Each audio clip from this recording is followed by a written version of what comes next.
संभल में नेजा मेले पर प्रतिबंध लगा दिया गया है। वहीं कुछ जगहों पर प्रतिबंध की मांग की जा रही है। पक्ष और विपक्ष दोनों के अपने अपने दावे हैं। देश के कई हिस्सों में मुगल शासक औरंगजेब को लेकर विवाद हो रहा है। दरअसल महाराष्ट्र में समाजवादी पार्टी के विधायक अबू आजमी ने औरंगजेब की तारीफ की थी। आजमी के बयान के बाद हंगामा शुरू हो गया। महाराष्ट्र में औरंगजेब की कब्र को हटाने की मांग होने लगी। इसी बीच सीएम योगी ने बड़ा बयान दिया। उन्होंने कहा कि किसी भी आक्रांता का महिमा मंडन करने का मतलब देशद्रोह की नींव को पुख्ता करना है। भारत किसी देशद्रोही को स्वीकार नहीं कर सकता। जो भारत के महापुरुषों को अपमानित करता हो, उन आक्रांताओं का महिमा मंडन करता हो जिसने भारत की सनातन संस्कृति को रौंदने का काम किया था, हमारी आस्था पर प्रहार किया था, उसे आज का नया भारत कतई स्वीकार नहीं कर सकता। दो टूक में करेंगे चर्चा। पहले सुनते हैं बयान। भारत की सनातन संस्कृति और भारत की परंपरा का गुणगान दुनिया कर रही है, तब भारत के महापुरुषों के प्रति श्रद्धा और सम्मान का भाव हर नागरिक का दायित्व होना चाहिए। और इन स्थितियों में किसी भी आक्रांता को महिमा मंडन नहीं करना चाहिए। आक्रांता का महिमा मंडन का मतलब देशद्रोह की नींव को पुख्ता करना। और स्वतंत्र भारत ऐसे किसी देशद्रोही को स्वीकार नहीं कर सकता है जो भारत के महापुरुषों को अपमानित करता हो, उन आक्रांताओं का महिमा मंडन करता हो, जिन आक्रांताओं ने भारत की सनातन संस्कृति को रौंदने का कार्य किया था, बाहर बेटियों की इज्जत पर हाथ डालने का काम किया था, हमारी आस्था पर प्रहार किया था, उसे आज का ये नया भारत स्वीकार करने को कतई तैयार नहीं है। जो भाजपा है, भाजपा के लोग, चाहे वो योगी जी हों, चाहे इनके ऊपर के लोग हों, ये केवल और केवल लोगों के बंटवारे की राजनीति, कैसे आदमी को कैसे तोड़ा जाए और कैसे समाज में भय व्याप्त हो, इसके लिए काम कर रहे हैं। देखिए, मैंने कहा ना कि सरकार का सिर्फ एक ही काम है, कैसे तनाव पैदा हो, कैसे आपसी भाईचारा खराब हो, इस पर सरकार काम कर रही है। हम ऐसे व्यक्ति का जो है महिमा मंडन कर रहे हैं जिसने क्रूरता के साथ इस देश का पालन किया, जिसने जो है इस देश को जो है सिवाय जो है गरीबी के और सिवाय जो है मैं समझती हूँ लोगों को टॉर्चर करने के अलावा उसने कुछ नहीं किया। कितने बड़े बड़े शासकों की किसी की जीभ निकाल दी, किसी को जो है गरम सलाखों से जला दिया, किसी की आंखें निकाल दी, और अपने शासन के लिए उसने कितने लोगों को धर्म परिवर्तन करवाया। ऐसे व्यक्ति का महिमा मंडन बिल्कुल नहीं होना चाहिए। मुख्यमंत्री जी ने बिल्कुल सही कहा है, और ऐसे व्यक्ति का महिमा मंडन करने से देश गलत दिशा में जाएगा, हमारा युवा गलत दिशा में जाएगा। हमें अपने युवा को भारत के प्रति जो है समर्पित और पूर्णतः मैं समझती हूँ भारत के संस्कार पद्धति और सनातन के प्रति समर्पित रखना का बात कहनी चाहिए, ना कि एक ऐसे व्यक्ति का महिमा मंडन करें जिसका कोई वजूद नहीं था। और ऐसे में बड़े सवाल, औरंगजेब, वक्फ और संभल सनातन के खिलाफ क्यों दंगल? औरंगजेब नेजा मेले पर घमासान, विपक्ष कर रहा आक्रांताओं का गुणगान। सीएम योगी का विपक्ष पर प्रहार, औरंगजेब का महिमा मंडन नहीं स्वीकार। सीएम की खरी खरी, आक्रांताओं का महिमा मंडन करने वाला देशद्रोही, महापुरुषों का अपमान, आस्था पर चोट करने वाले का क्यों सम्मान? इन्हीं सवालों के साथ मेहमानों से चर्चा। साध्वी विश्वरूपा जी, हिंदू धर्मगुरु, हमारे साथ जुड़े। हाफिज नूर अहमद साहब, मुस्लिम धर्मगुरु। अखिलेश कटियार, प्रवक्ता समाजवादी पार्टी। आनंद दुबे, प्रवक्ता बीजेपी, हमारे साथ जुड़े हैं। आप सभी मेहमानों का दो टूक में स्वागत है। अखिलेश जी, विपक्ष ये आरोप कि आक्रांताओं का महिमा मंडन क्यों कर रहा है, चाहे सलार गाजी या औरंगजेब? राहुल जी, हमारे पार्टी के बहुत सारे नेताओं ने इस पे बयान दिए हैं और आपने जरूर सुने होंगे कि हम किसी भी राजा और किसी जो राजा रहे, पुराने शासक रहे, उनकी नीतियों का समर्थन करना, उस पर समीक्षा तो हो सकती है, लेकिन उसकी आज हम गुणगान करें, हम समर्थन करें, हम इस बात को पूरी तरह मानते हैं कि कोई भी राजतंत्र, कोई भी राजा रहा हो या उसकी व्यवस्था रही हो, वो जनहित में नहीं हो सकती। राजतंत्र जनता के लिए एक बेहतर व्यवस्था नहीं थी। चाहे औरंगजेब हो, चाहे पुष्यमित्र सुंग हो, हम किसी का भी समर्थन नहीं करते। एक बात। दूसरी बात, जो बयान आ रहे हैं कि सनातन विरोधी है तो राष्ट्र विरोधी है, राहुल जी, आप बहुत पुराने पत्रकार हैं। क्या सनातन विरोधी और उस तरीके के आक्रांताओं की बात करें, उन्हें हम देशद्रोही कहे? भाई, हम तो एक बात समझते हैं कि जो संविधान विरोधी है वो देश विरोधी, और ये एक सेकुलर कंट्री है, धर्मनिरपेक्ष देश है। आपको किसी भी विचार को मानने की, किसी भी संप्रदाय को फॉलो करने की, उसमें आस्था और विश्वास रखने की आजादी है। स्वामी ये डिप्टी सीएम जो मौर्य जी हैं, उन्होंने कहा कि जो कब्र की बात करते हैं उनकी कब्र हम खोद देंगे, उनके पुरखों की कब्र खोद देंगे। राहुल जी, उत्तर प्रदेश में नहीं, देश में जब से भारतीय जनता पार्टी की सरकार आई है, युवाओं के भविष्य को तो कब्र आपने खोद ही दिया है। किसानों के साथ क्या हो रहा है उनका 13-13 बैठकें करते हैं। 100 दिन से लोग अमरण अनशन पे किसान बैठते हैं, उन पे बात नहीं करते हैं। हम चाहते हैं कि आप देश को आगे लेके जाएं। अगर आप कहते हैं कि 2047 में विकसित भारत बनाना है, तो क्या हिंदू मुसलमान शमशान कब्रिस्तान के रास्ते से ही बनेगा, या विकास की तरफ जाके बात करेंगे उससे बनेगा? हमें अतीत की तरफ देख के भारत के भविष्य का निर्माण करना है, या भविष्य की तरफ देख के भविष्य की चुनौतियों को हल करके भारत के विकास के नए रास्ते इजाद करने हैं? ये बात देखना चाहिए। बीजेपी अपनी असफलताएं, अपनी नाकामयाबी और नकारापन इस हिंदू और मुसलमान के लड़ाई के पीछे खड़े होके नहीं छुप सकती। जनता समझती है, देश जान चुका है। आनंद दुबे जी, विपक्ष कुछ नहीं कर रहा है, जो कर रहा है सत्ता पक्ष कर रहा है। हमें नहीं लगता कि औरंगजेब पर ये जो बयान अबू आजमी ने दिया, उसी के बाद तो विवाद बढ़ा। और रही बात सलार गाजी की, तो पुरानी परंपरा भी बताई जाती है कि फला की सरकार थी तो नहीं रोका गया। अब इस सरकार को क्या दिक्कत है? राहुल, मैं उस पर थोड़ा बात में आऊंगा। अभी जो सपा प्रवक्ता ने कहा बिल्कुल सही कहा है। इन्होंने बड़ी चालाकी से राजा और औरंगजेब सबकी तुलना कर। अरे, इस देश में राजा रामचंद्र भी हुए हैं, इस देश में हरिश्चंद्र भी हुए हैं, इस देश में विक्रमादित्य भी हुए हैं, एक से एक, और महाराणा प्रताप भी हुए, जिन्होंने इस देश के लिए, इस देश की सभ्यता संस्कृति के लिए, धर्म के लिए, सत्य के लिए, निष्ठा के लिए न जाने क्या क्या कुर्बानियां दी। लेकिन इनको औरंगजेब को बचाना है तो निश्चित रूप से कई लोगों को उस दायरे में खींच के लाना है। इन्होंने कहा कि देशद्रोह की बात की कि जो सनातन के खिलाफ। अरे, हम कह रहे हैं भैया, आप बोलिए ना सनातन के खिलाफ, आप बोलते रहिए। इस देश की जनता तो आपको जवाब दे ही रही है, लेकिन आप सिर्फ सनातन के खिलाफ नहीं हैं, आप देश के भी खिलाफ हैं। उदाहरण देता हूं, आतंकवादियों के मुकदमे वापस लेने के लिए इलाहाबाद हाईकोर्ट समाजवादी पार्टी गई थी, और उन्हीं आतंकवादियों को बाद में उम्र कैद की सजा हुई। कईयों को कोर्ट ने दोषी ठहराया, और इलाहाबाद हाईकोर्ट की टिप्पणी थी कि आपका बस चले तो आप इन आतंकवादियों को पद्म पुरस्कार दें। इसी देश में बाटला हाउस एनकाउंटर के आतंकियों के मारे जाने पर सोनिया गांधी ने आंसू बहाए। इसी देश में एक आतंकवादी के लिए रात में सुप्रीम कोर्ट लोग पहुंच गए, और इसी देश में हिंदुओं को आतंकवादी बताने के लिए एक कपोल कल्पित थ्योरी भी गढ़ी गई। सुशील कुमार शिंदे ने उसको स्पष्ट किया। तो इनका चरित्र उजागर है, ये सनातन के खिलाफ है और देश के भी खिलाफ।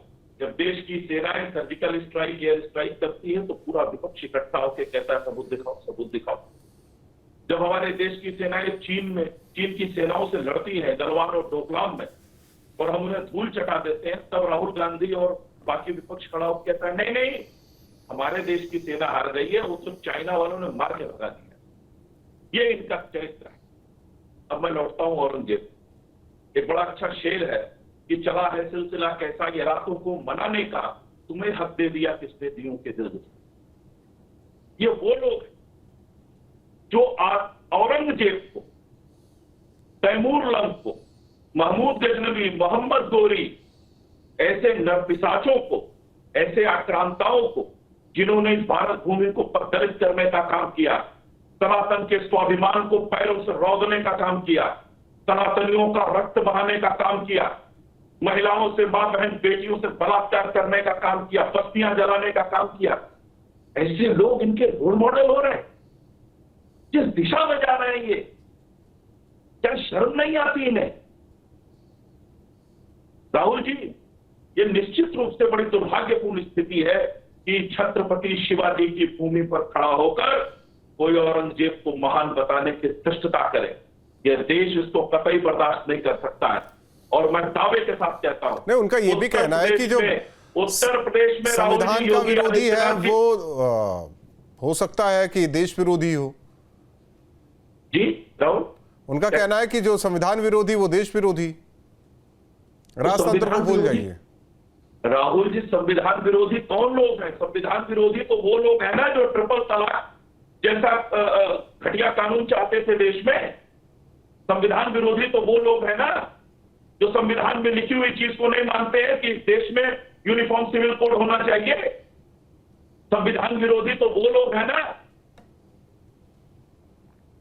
तो ये लोग तो ना संविधान को मानते हैं, इनके तो सिर्फ मुंह में संविधान है, दिल में तालिबान है और मन में औरंगजेब बैठा हुआ है। हाफिज नूर अहमद अजहरी साहब, मैं आप लोगों से कहता हूं कि रोल मॉडल कौन होना चाहिए? औरंगजेब, सलार गाजी या अब्दुल कलाम, अशफाक उल्लाह खां? रोल मॉडल किसे मानेंगे आप लोग? मौलाना फजले खैराबादी, मौलाना किफायतुल्लाह काफी, ख्वाजा मोइनुद्दीन चिश्ती, सैयद सालार मसूद गाजी यकीनन हमारा रोल मॉडल हैं और रहेंगे।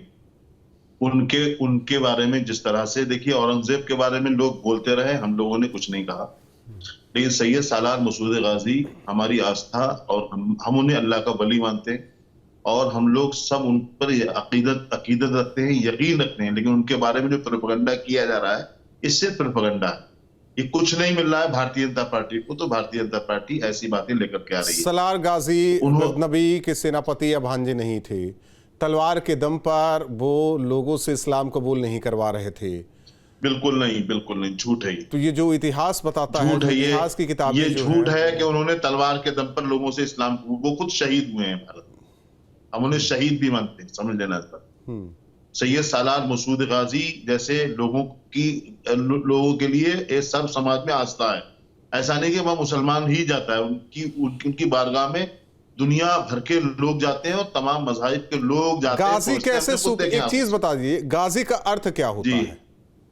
गाजी जो कोई जंग लड़ा और वो जंग में बच करके वापस आ गया, उसे गाजी कहते हैं। योद्धा कह सकते हैं ना, योद्धा मानिए। हाँ, तो उसको सूफी कैसे कह सकते हैं? क्यों? वो योद्धा सूफी नहीं हो सकता। जैसे योद्धा सूफी कैसे नहीं हो सकता? सूफी परंपरा तो अलग है। क्या है सूफी परंपरा? वो तो हमें जहां तक पता है वो अलग है, वो सब ये मार काट नहीं करते, वो सब सूफी परंपरा ऐसी है। मार काट तो आप बोल रहे हो, कोई हमें मारने आ रहा है, कोई हमें मारने की प्लानिंग कर रहा है, कोई हमारी जान ले रहा है, कोई हमारे मजहब पर हमला कर रहा है, तो बचाने के लिए कुछ हम करें तो हम साहब हो गए गलत हो गए। ये चल रहा है देश में, ये किसी को बताने की जरूरत नहीं है क्या हो रहा है।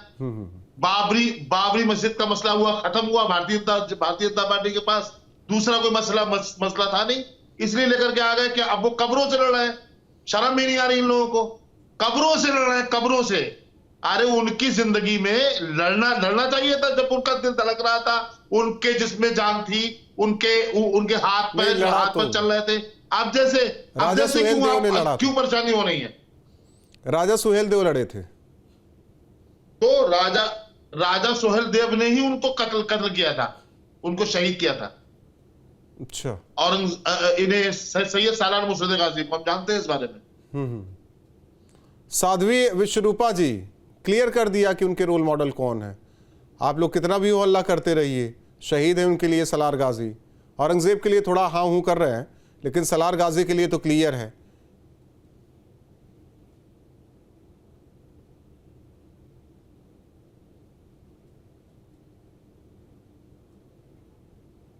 आवाज नहीं आ रही है? कनेक्ट करता हूं साध्वी विश्वरूपा जी आपको एक बार फिर, क्योंकि आवाज नहीं आ रही है। जी अब आ रही है। हाँ, बोलिए। ये कहना चाहूंगी, क्रूरता की प्रकाष्ठा को पार करने वाला एक बलात्कारी, महिलाओं को प्रताड़ित करने वाला, बच्चों के साथ छोटे छोटे बच्चों के साथ रक्तपात करने वाला था, हमारे धर्म पर प्रहार करने वाला, धर्म परिवर्तन कराने वाला, हमारी संस्कृति को ध्वस्त करने वाला, हमारी सनातन परंपरा को, हमारे मूल्यों को, हमारे सम्मान को, सभी को ध्वस्त करने वाला प्रत्येक भारतवासी के लिए, मैं सभी के लिए कह रही हूँ, क्या रोल मॉडल हो सकता? ये तो मानवता के लिए सोचना चाहिए, चाहे इसमें हिंदू हो या मुसलमान हो या कोई सिख या ईसाई हो।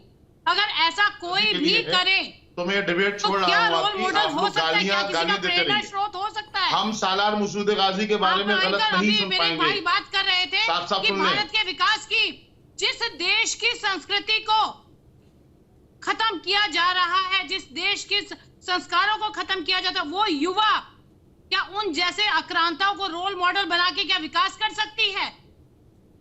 किसी का बलात्कार करने वाले को रोल मॉडल बना के क्या विकास कर सकती है देश का?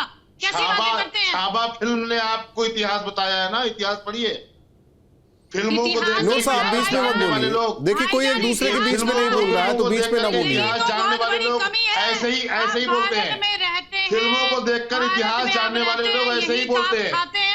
फिल्मों को देख करके इतिहास जानने वालों के पास कुछ नहीं होता। ये आपकी बहुत बड़ी वो फिल्मों में दिखाया जाता है। सलार गाजी पर फिल्म नहीं बनी है। झगड़ा है, यही हो रहा है देश में। सलार गाजी पर फिल्म नहीं बनी अभी। परंतु आप अगर राहुल जी, अगर आप सालार गाजी के बारे में ऐसे अल्फाज कहला रहे हो तो आप मिलकर के गालियां देते रहिए। नूर अहमद अजहरी जैसे लोगों को आपकी डिबेट में बैठने का कोई जरूरत नहीं। नूर अहमद अजहरी जी, मैंने तो आपसे सवाल किया था कि आपका रोल मॉडल कौन, उसमें अब्दुल कलाम जी का भी नाम था, वीर अब्दुल हमीद जी का नाम था, और इसके अलावा अशफाक उल्लाह खां का भी नाम था, लेकिन रोल मॉडल तो आपके लिए सलार गाजी है। आपने ये क्लियर कर दिया। अब्दुल कलाम जैसा होना चाहिए। लड़ाई सी बात की है अखिलेश कटियार जी, जो सोच है, सोच कौन किसकी लेकर चल रहा है। बात इसकी नहीं है कि कौन कितना कट्टर है, कौन कितना सहिष्णु है, सोच की बात है। जब किसी का रोल मॉडल कहा जा रहा है कि सलार गाजी, इतिहास आप भी पढ़े होंगे और जब ये चर्चा हो रही होगी तो उनके बारे में भी आपने पढ़ा होगा, बहुत सारी चीजें, लेकिन मानने के लिए तैयार नहीं। मैंने यही सवाल किया ना कि रोल मॉडल कौन। मैं सिर्फ एक बात कह के, क्योंकि आपके पास टाइम भी कम है, आज जो हमारे भारतीय जनता पार्टी के प्रवक्ता मित्र ने जो बात सवाल उठा कि जनता जानती है साहब, इसीलिए 33 सीटों पे आज भारतीय जनता बैठी है। भारतीय जनता पार्टी कौन, किसको जनता ने कितना सम्मान दिया है, कितना नकारा है, आप भी जानते हैं, हम भी जानते हैं। और अब जब आप कोर्ट की बात करते हैं मुकदमे वापस लेने की, तो पूरा देश जानता है राहुल जी कि किस राज्य के मुख्यमंत्री ने अपने ही ऊपर लगे हुए मुकदमे वापस लिए हैं। ये देश में कहीं नहीं होता कि सरकार में सीएम बन जाए फिर अपने मुकदमे हटवाते रहे। और आप कोर्ट की बात करते हैं तो गुजरात में कोर्ट ने दोबारा उन दंगाइयों को, बलात्कारियों को कोर्ट में डाला है जिन्हें आप अच्छे परिवार के कहते थे। ये तो आपका मामला है। और हम किसी भी औरंगजेब को समर्थन नहीं करते राहुल जी, लेकिन दूसरी बात ये भी नहीं, आप पूरी बात नहीं कर रहे हैं। यही नूर अहमद अजहरी जी ने बैठे, मैंने उनसे उनके पास सवाल कर दिया। उन्होंने साफ कहा कि सलार गाजी उनके हीरो हैं, ना वीर अब्दुल हमीद, ना अशफाक उल्लाह खां, और ना ही कोई धार्मिक संस्था। नहीं, धार्मिक संस्था नहीं। मैं देखिए, मैं एक सोच की बात कर रहा हूं। समाजवादी पार्टी भी एक सोच है, चाहे वो राम मनोहर लोहिया जी हो, जनेश्वर मिश्र जी हैं, ये सोच है। वैसे ही वो सोच है जो वो कह रहे हैं। ये एक विचार है समाजवादी, एक दर्शन है। और हम भारत के संविधान के प्रति समर्पित हैं, किसी धर्म संप्रदाय के प्रति नहीं। और भारत की जनता को उनके बेहतर जीवन के लिए मेरे नेता माननीय अखिलेश यादव जी काम करते हैं। हम धर्म की आड़ में, ठीक, हाँ, धर्म की आड़ की बात करते हैं ना इसी संविधान में। नहीं, कभी आप लोगों ने कहा कि एक समानता क्यों नहीं हमारे देश में। मैं देखिए चर्चा, अब संविधान, जो संविधान में दी गई है उसमें भी बंटवारा कर दिया गया है। धर्म के आधार पर चीजें हैं, इस संविधान में ही वो डाली गई हैं। उसकी चर्चा आप लोगों ने कभी नहीं की कि फला के साथ क्यों है, इनके साथ क्यों नहीं है। उसमें भी अल्पसंख्यक में भी फला बाकी जो बचे हैं उनके साथ नहीं है, इनके साथ क्यों, इसकी चर्चा कभी नहीं होती। तब हम माने कि नहीं, वाकई समाजवाद की परिभाषा यह है कि समाजवाद जिसके मुट्ठी में, जिसके पंजे में हर एक बराबर हो। लेकिन ऐसा है कहाँ, वो आप लोग आकलन कीजिए, उस सोच और उस विचार में आप लोग टटोलिए। आनंद दुबे, सवाल इस बात का है, क्लियर है, उनकी लाइन क्लियर है कि हमारा हीरो कौन है। आप चाहे देशद्रोही कहिए, चाहे उनको कुछ भी कहिए, क्लियर है लाइन। नहीं, देखिए, ऐसे लोग जो सलार मसूद गाजी को, औरंगजेब को, तैमूर लंग को, महमूद गजनवी को, गोरी को, चंगेज खान को अपना आदर्श मानेंगे तो निश्चित रूप से भारत में तो उनके लिए कोई जगह, और खासकर उत्तर प्रदेश में जहां के मुख्यमंत्री योगी आदित्यनाथ जी हैं, वहां ऐसी सोच को पलने और बढ़ने नहीं दिया जाएगा। बहुत स्पष्ट रूप से कह रहा हूं मैं आपको। सोच पले या बढ़े ना, लेकिन दिख जाती है साध्वी विश्वरूपा जी, जो हुआ नागपुर में, सोच पले या बढ़े ना, वो हो जाता है जी। मुझे सुनाई नहीं दिया, एक बार आप दोबारा बोलेंगे? कह रहे हैं कि ऐसी सोच पले या बढ़े ना, ये अलग चीज है, लेकिन वो तो तस्वीरों के जरिए दिख जाती है, जो नागपुर में हुआ, सभी ने देखा जी, सभी ने देखा। परंतु देखिए कि ये देखकर भी अंधे बन रहे हैं। अब कोई देखना ही ना चाहे तो उसके लिए तो आप और हम किसी के विचारों को, क्योंकि तुष्टीकरण की जब राजनीति आ जाती है तो हर अच्छी बात में भी वह भी तो एक सीधा सा टारगेट हो गया है, सनातन को बार बार टारगेट कर दिया जाता है। और मैं तो सभी कहूंगी कि जो धार्मिक आस्थाएं हैं, जो आस्था, हमारी आस्थाओं पर प्रहार होता है, प्रत्येक भारत के वासी को दर्द होना चाहिए, सिर्फ हिंदू धर्म गुरु को या किसी एक धर्म संप्रदाय को नहीं, प्रत्येक भारतवासी को दर्द होना चाहिए, उसे जागृत होना चाहिए। अगर आज आप अब देखिए, संविधान की बार बार बात करते हैं, इस तो संविधान कौन मानता है? अभी सबसे बड़ा उदाहरण प्रत्येक हिंदू ने कुंभ में दिया। 67 करोड़ हिंदू कितने शांति प्रिय तरीके से, ना कोई उन्होंने जुलूस निकाला, ना पत्थरबाजी की, ना सर कलम किया। ये हमारा सनातन धर्म कहता है ये। और कभी भी आज तक हमने कभी कहीं जाकर कोई किसी का तोड़ा नहीं। आप देखिए, हमारे मंदिर तोड़े गए, हमारी मूर्तियां तोड़ी गई, हम पहले कभी प्रहार नहीं करते, ये इतिहास गवाह है। परंतु सहन करने की एक क्षमता होती है, और निश्चित रूप से आप चाहे कितने भी वर्ष हो जाए, प्रैक्टिकली व्यवहारिक तौर से इस बात को देखिए। अगर हमारी हाफिज नूर अहमद साहब होते तो चर्चा बेहतर हो सकती थी, लेकिन वही है ना कि आपके देवी देवताओं के, आपके धर्म को बोल दिया जाए, आप लोग सुनते रहिए। अगर उनको बोल दिया तो डिबेट छोड़ के चले जाते हैं और कहते हैं कि देखिए अगर होगा तो बहुत बुरा हो जाएगा। मैंने तो बड़े भाईजान करके बड़े प्रेम पूर्वक अपनी बात कही थी, क्योंकि ये हमारा धर्म सिखाता है। पर इतना सहिष्णु होने का इतना भुगतान बड़ा नहीं कर सकते कि यहाँ औरंगजेब हमारा बाप बन के बैठ जाए, ये बिल्कुल बर्दाश्त नहीं किया जाएगा। हम अपने बच्चों को, बहुत हुआ है, और जो मैं तो बार बार, अभी हमारे भाई भी कह रहे थे और बार बार हम सुन भी रहे हैं, जिन्हें औरंगजेब प्यारा है वो हिंदुस्तान में रहने का हकदार ही नहीं है।